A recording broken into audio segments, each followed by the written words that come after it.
some of the cars that have still camouflage on. We are still actually doing the last fine-tuning here on some of the European specifics. But what is important is to understand the way we work.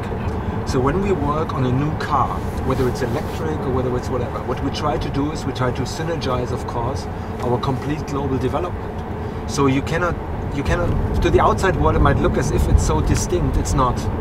So we have certain developments that of course are unique for individual regions, but we also use the same base of people. So whether they are then in Germany, in North America, in Brazil, or whether they are in Korea or China, that doesn't matter for us. So we have exports all over. So if this is a global development. So you cannot really say this is a certain percentage of responsibility.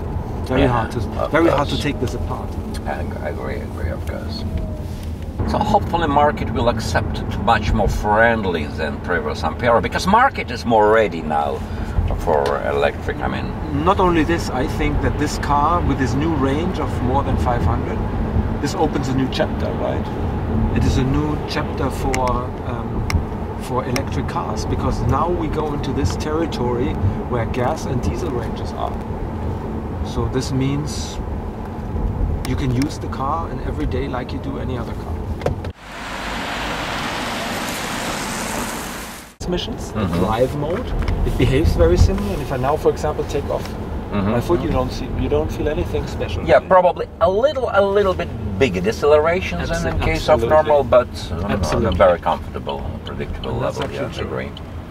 So this mode is the lowest level of deceleration. Okay. Yes. The next one on the level is the so-called, it's in the low mode. So we go to the one pedal drive mode, which is in the L mode. And then if I now take my foot off. Oh, really significant deceleration. Yes. But you can also control level of deceleration by different angles of throttle pedal. Absolutely. So and then there's of course, this was number 2. And then if I go back to the D mode, there's number 3. So I'm now going down in terms of deceleration. So let's see what we can do on acceleration rather than deceleration. And remind me, please. sorry, 0 to 100 kilometers, how many seconds? 7.3 seconds. 7.3. And if we now, now the problem is that we have a truck behind us. Give me a second. There's here on the steering wheel, there's a pedal in the rear. There's a pedal we call this manual recuperation. If I'm in D mode, I can also use this pedal. I would just pull the pedal, hang on.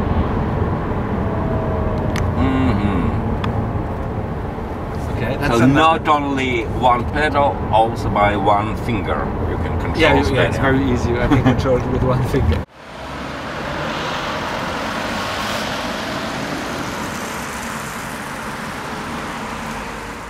One pedal drive down to a standstill. I show you this in the city, and you can pull. Give me a second. Not that we run into the truck. Then I pull, and then you have even more. That's the. I can show you in a second. If we go down to 0, the car just stands. But anyway, a regular inspection. Yes. I mean, every 15,000 kilometers, or do you remember? Yes, of course, I exactly know, but I don't know whether my colleague from PR allows me to already talk about service intervals. I think we wait maybe until next. We had only set the guarantee for the battery. This is the only figure we have published yet. Okay, about variety. It's 8 years. 8 years. Yes. The battery. For the battery, yes. this is very, very long. And do you know what is, let's say, indicator that battery is false? I mean, the capacity less than 70% or something like this, or what does it mean that battery works wrong? Yes, usually, of course, every battery over the lifetime loses capacity. Yeah. That's very normal. It also loses faster capacity if it's very cold or very warm. That's the natural physics of a battery. Now what we did is we optimized the battery with the experience that we have from the Ampera and our partner that we work with, LG. LG.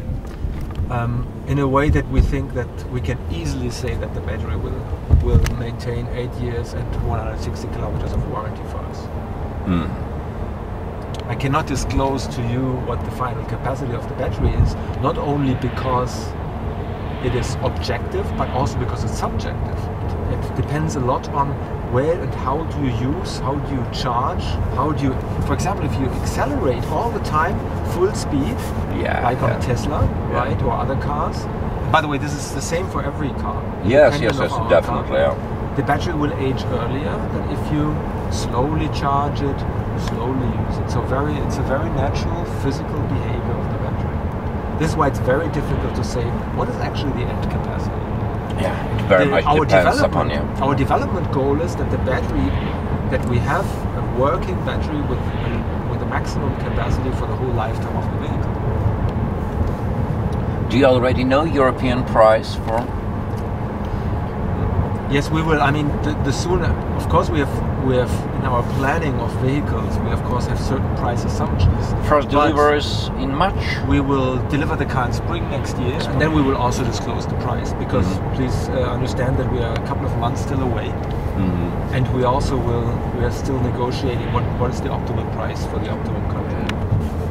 But it will be a nice price.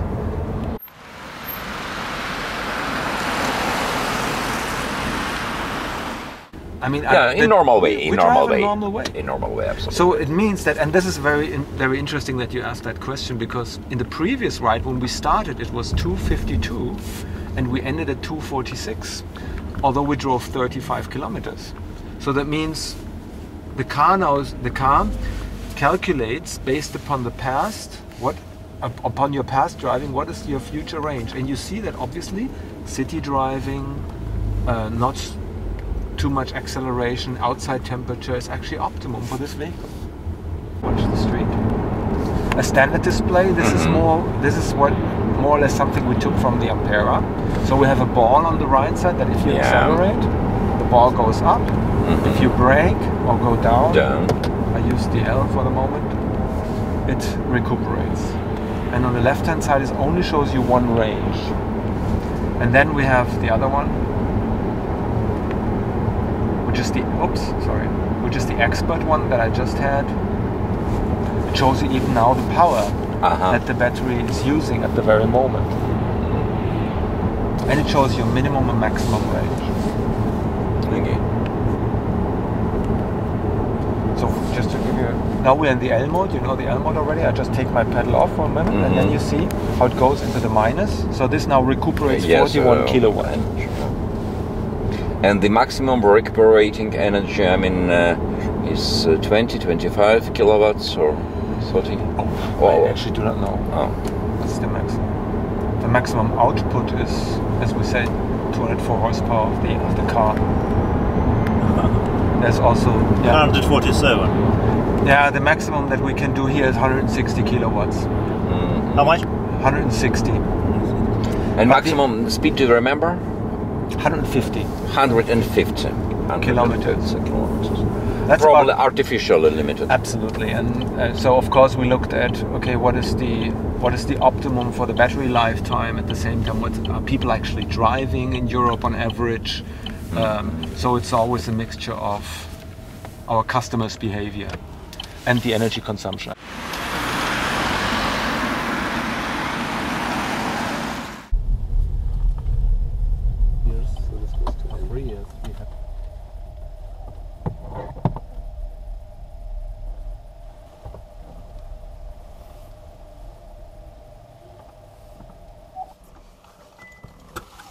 Thank you. Very good. Thank you. You're very welcome. Much.